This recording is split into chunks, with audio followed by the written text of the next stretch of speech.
The title of my talk is The Demand for Interns. This is joint work with David Yeager and Alan Seals. Let me start with a little bit of background. So the National Association of Colleges and Employers estimate that over 60% of college students do an internship at some point during their college career. I've seen that estimate as high as 75%. So I think the thing that's interesting to me about this is a dramatic increase in the share of students that are interning relative to a quarter century ago.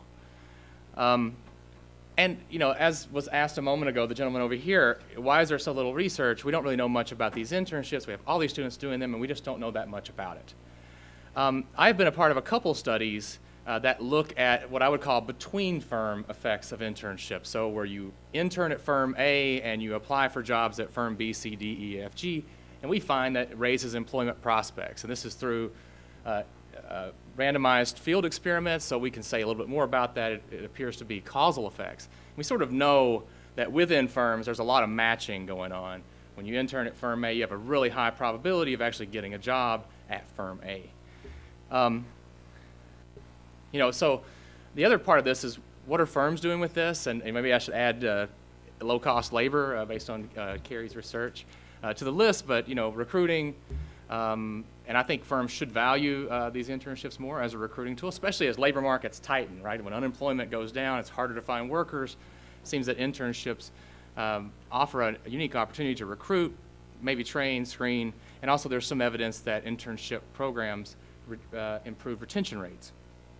And obviously you could, maybe have some goodwill to the community, support local students, that type of thing. I think my interest in internships really focuses on public policy, and there's two questions that we ask in our research. We can, I think, answer the first one reasonably well. The second one is really hard to answer, and that is, the first one I think we can answer to some extent is, are internships jobs, or are they educational experiences? And the second one, are there too many, too few, or the right number of internships? That's obvious. That last question is tough to answer because it's very subjective. I want to say this up front too. I often think the debate about internships, and we've heard a lot of this, the paid, unpaid aspect, I think some of that is a little misframed. I do recognize that low-income students have a hard time here, and we need to be, I think public policy should intervene and do something about that, just to get that out up front. But I think asking whether it's a job or an intern or an educational experience is the right question to ask, because most of us would probably agree that if it's a job, you should get paid. If it's not a job, maybe you shouldn't, or maybe there's a case to be made that you shouldn't. For example, we're okay with people paying to go to university and become trained and get a job and that type of thing. So our research really is focused on, there's two parts of it. We want to describe the demand side of the internship market, and to do that, we pull ads from a prominent internship website. In the end, we have about 36,000 ads that we analyze. We do text analysis and machine learning. We focus on that unpaid-paid distinction, and we also want to link the unpaid-paid distinction to the regular labor market. For example, does unemployment impact the probability that internships are paid or unpaid, or can we link it to minimum wage law? The second part is an audit of the internship market, where we actually send fake resumes to employers waiting for responses. And so we vary a number of characteristics. Race is one of those. Past internship experience, major, etc. There's a lot of things there. I won't be able to comment on all those because of the time constraint. But we also can look at internship characteristics, right? Is it harder to get a paid internship than unpaid? You probably can guess the answer to that. I'll show you that your thought probably is correct. It's harder to get a paid one. And so we're able to look at all of those applicant and internship characteristics and their effect on employer responses to fake applicants. So to begin, let's talk about the internship characteristics. And like I said, we don't really know much about the internship market at all. And so I think just this simple cross-tabulation that you see here is interesting, because if you look at the third column, you'll see that about 60% of internships are unpaid and 40% are paid. If we look at the bottom row here, you also see something interesting, and that is that most of them are part-time. That's probably not surprising, but I want to point one thing out here.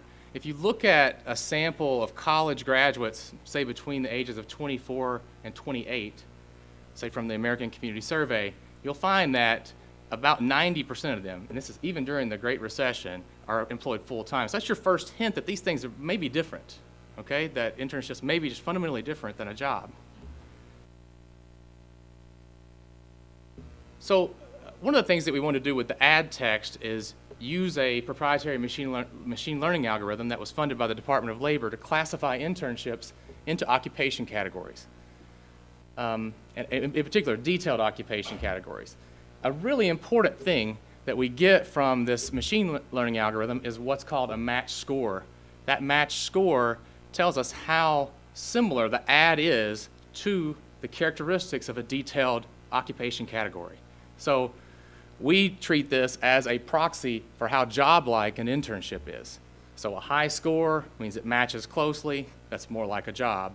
The lower the score, the less it matches, less like a job, perhaps more like an educational experience. So it's sort of, this is what allows us to, to some extent answer the first question, policy question I posed a moment ago. So when you look at how they're classified, 90% of the internships in our sample are allocated or assigned to these 6 major occupation categories: management, business and financial operations, computer and mathematics, arts, design, sales, office administration. Now, interestingly, most of these occupation categories have roughly, it's not exact, evenly split between paid and unpaid, except for 2. Sales are disproportionately paid, around 70%, whereas the arts and design, entertainment, sports, media, that category, disproportionately unpaid. They're almost flipped in terms of the share that are paid. So this is that occupation match score. It's just a density. So it's like the share of our data that fit into these different bins. And you can see on your far left, there are a fair amount that have really low scores, suggesting that they're not as much like a job as some of the ones at the upper end of the spectrum. But we have a fair, this is a little bit of evidence. This is a mixed bag. And I guess that's going to be one of my conclusions to foreshadow a bit, that we have some that are a lot like jobs and we have some that are not a lot like jobs. So in pulling the ads, we also know the location of the firms. We can allocate them to states. We can actually allocate them to CBSA's core-based statistical areas, which include micro and metro statistical areas, which I'll show that graph next. But with respect to Wisconsin, I do want to point out here that relative to our neighbors, there's a lot of concern in Wisconsin about college graduates leaving the state, going to Minnesota, going to Illinois, and I think this is probably one way that happens is through internship programs because of what I said at the start, right? A lot of students intern with a firm, they end up working for that firm. So if students leave Wisconsin, intern in Minneapolis, a lot of times they end up staying in Minneapolis. But we can drill down a little deeper with that. So I should say the darker colors means more internships per capita, lighter colors mean less internships per capita. We're working on creating a graph of young people, or actually this is young people. So this is per capita 19 to 25-year-olds. This one, which is by the core-based statistical area, is per capita. So in this context, we're trying right now to create a map where we look at it per capita young people. There's a lot of things you have to do to get those calculations right. But what do you see here? You see that what's driving that state map are cities. So this is where the internships are disproportionately. You can see Chicago is very dark red, meaning a lot of internships per capita. Minneapolis is the same. Houston, Dallas, Miami, Atlanta, Nashville, New York City, etc. So definitely in terms of geographic location, they're located in cities. And I think this has a potentially important thing. If you're in the middle of the country, I know in Wisconsin, we're not worried about that so much, but if you're in the middle of the country, you don't have access to cities, or you have less access to cities. I'll show you later there's actually discrimination against people living far away. So some people may not have access to internships because they don't have access to a large city. Now, moving on to what I think will shed light on some of the policy focus is the determinants of paid status. And so I'm going to show you 3. I tried to put, instead of a bunch of regression estimates, I decided I would put things in graphs so that you could see what's going on because I knew this would be an interdisciplinary audience. So what this is showing is the probability that an internship is paid on the y-axis, and the x-axis is that occupation match score. So 50, not very job-like, 100, very job-like. And you can see that as you go from, if you look at the top left panel, that is the combined part-time and full-time internships together, you see some increase in the probability that the internship is paid, going from about 60 to 70. It's sort of flat in the middle, and then all of a sudden there is a sharp increase in the probability the internship is paid as the internship becomes more and more like a job. So on the one hand, it kind of looks like this sort of works itself out, right? When it's a job, students get paid. When it's not, they don't. I'll qualify that in a moment.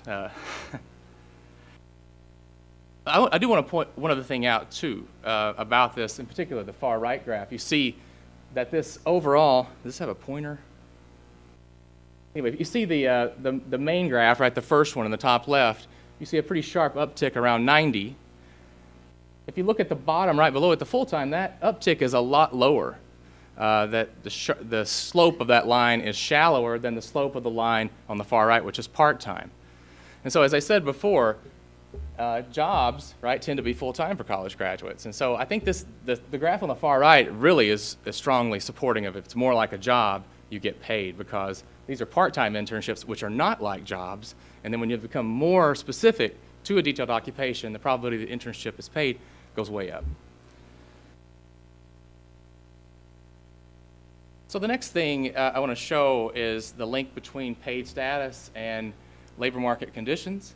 And so this is a scatter plot weighted by the total population in the core-based statistical area. This is a little bit of a troubling picture, I think, because what it's showing is that there's a negative relationship between the unemployment rate and paid status. So as unemployment is high, paid status goes down. I think there's two ways to view that, and I'm not going to tell you I know the channel.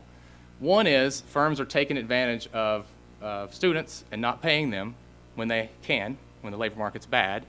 Alternatively, it could be that things are bad for the firm and they can't afford to pay people during those times. So we're trying to figure out if we can sort that out. That's very tricky to do. But nevertheless, this is a concerning figure, I think. And I think shows that there is a connection between internships and the labor market. So this table shows the correlation between minimum wages and paid status. And I want to be really clear, this is a correlation. We don't have sort of before-after analysis that you would need to claim more.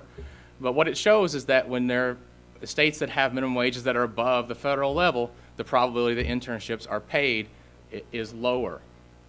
So I think this sort of should make us question whether minimum wage is the right thing here. I definitely think there should be an intervention, but minimum wage may actually result in fewer internships, and that could be bad for students.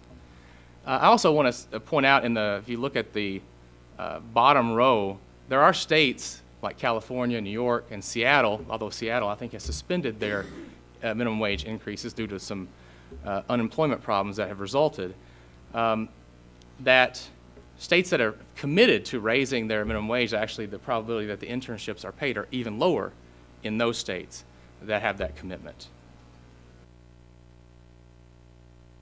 So I guess minimum wage may not be the answer to solve some of the questions, and I share the concerns of everybody in the room about low-income students, but I don't know that this is the right strategy to deal with the problem. Moving on to the labor market experiment. So in this case, we have done what's called a resume audit study. I talked about that briefly at the onset, where we send out fake resumes. We see if employers call our applicants back. So we submitted, I think it's over 11,000 resumes to intern employers, if you will, in fall 2015 and 2016 on a widely used online internet job search board. I can't tell you the name per IRB agreement. But we limited the study to men, and there's no real particular reason why we did that other than just to make the experiment more tractable. These are high-cost experiments, so you have to sort of answer specific questions with them. You can't just do everything under the sun.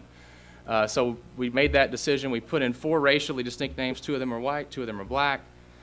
We have 6 different majors. You'll see listed there: biology, economics, business administration, marketing, psychology, and English. The applicants in our study went to 24 different public universities that span the United States. I can't tell you what those are, again, per IRB agreement. So all the people in the sample had an expected graduation date of 2017. So they're juniors at the time of application. And our design basically forms 576 different profiles each semester. And each one of those profiles applied to 10 different internships. So that creates about 11,500 submissions. So overall, the callback rate, that's what we call it, a positive response rate in economics. We call it callback rate. It's about 6% overall. That's about in line with other studies of the labor market. The callback rate for unpaid internships is markedly higher, 8% versus 4% for paid internships. Part-time internships have a little bit lower callback rate than full-time, probably because it's probably a function a little bit of the supply side, right, the intern. Probably students want part-time internships more than they want full-time internships because of juggling school and that type of thing. Now to some troubling results, I think. So we found strong evidence of racial discrimination. So our black named applicants received about 30% lower callback rate than our white named applicants. And I think this is really troubling because if you think about skill gaps, both between rich and poor, white and black, they appear early in our children's lives and they grow wider. And then the thing that might cut into some of that, at least in our evidence, right, blacks have a harder time getting those opportunities. We also found that discrimination against black named applicants was greater for applicants living further away from the firm. So it goes to that map I showed you a minute ago. If you're sort of isolated and don't have access to a city, you're sort of at a disadvantage with respect to getting an internship. And it's worse for blacks than it is whites. In addition to that, to further bolster that, our black named applicants were more likely to get location inquiries. I see that you live here, but you're applying over here. Did you make a mistake? Those types of responses. One encouraging result is that academic ability, so high GPAs, seem to cut into discrimination. So that's a positive thing. So as I noted before, distance plays a big role here. If you're living far away from an internship, say over 500 miles, your callback rate is about 45% lower. If you interned in the past, you have a 15% higher likelihood of getting called back by an intern employer. And again, I would go to those. I need to look a little bit deeper at this, but if you think about the black-white difference, if black applicants have a harder time getting an internship in the first place, then they can't receive the benefits from having one in the past in terms of getting another one. So I think that's concerning as well. And really the two things that mattered in our study were race and distance. Everything else was sort of marginally important. So GPA, majors, volunteer experience, work experience, those things didn't seem to matter very much. What about internship characteristics? So callback rates for paid internships were about 70% lower than unpaid internships. The callback rate was about 15% lower for part-time internships relative to full-time internships. And also, I think this is a really interesting result, there's a strong negative relationship between that occupation match score, or how job-like the internship is, and callback rates. So basically, internships that are like jobs are harder to get. That probably that's probably correlated with the paid status too, obviously, because those with high scores would tend to be paid. So in terms of policy, I think it's clear, both from anecdotal evidence and the evidence that I've been a part of, and there's a lot more studies than the two that I mentioned that I'm a part of in the education literature and so forth that show these sort of positive correlations. So I think it's pretty clear that internships facilitate matches, both within firms and between firms, and so it seems reasonable to promote them. And I was talking to Tim Strait earlier today about navigating the job search process, and as an undergraduate myself, thinking about applying for jobs, it was rather daunting to figure out where to apply to, do I fit this job, and all these types of things. And I think internships reduce that barrier to some extent, right? Because you intern with a firm, you see if you like that firm, you see if they like you, and you end up working with that firm at a high probability. I do want to say, though, promoting internships, I want to kind of skip to my third point here about low-income students. I do think this is a huge issue because of what I said a moment ago about gaps in whether skills, abilities, whatever you want to talk about, that sort of happen early and get wider with age. I think it's really important to figure out a way for low-income students to do these internships. And I even think it's hard for a lot of middle-class students, too, to do these, especially in an unpaid way. So you can't imagine how difficult it will be for someone with very little support or having to pay their way through college completely on their own. So I do think that the government should get involved here. I'll just be blunt. And there's a lot of different ways to do this. You could subsidize paid internships through tax credits to firms. You could give grants to students, scholarships, that type of thing. I know it sounds like from some of the other presentations that some schools are already sort of doing this internally, but I think this is a bigger problem than what one school can solve. Okay, we need probably the government who can operate on a larger scale to improve some of these outcomes. And so the last thing I want to say, there's a lot of conjecture out there about subjecting internships to minimum wage law. I think that's a risky play without more research. So very well, the correlation I showed you might not represent the causal effect of minimum wage. Maybe it has no effect, but that is at least suggested that there is some relationship there. And we probably want to use caution when subjecting internships to the Fair Labor Standards Act and thus minimum wage law, as that would likely reduce the number of internships, and that could harm students' job prospects. So thanks for your attention. We do questions after the next presentation. Okay. Thank you.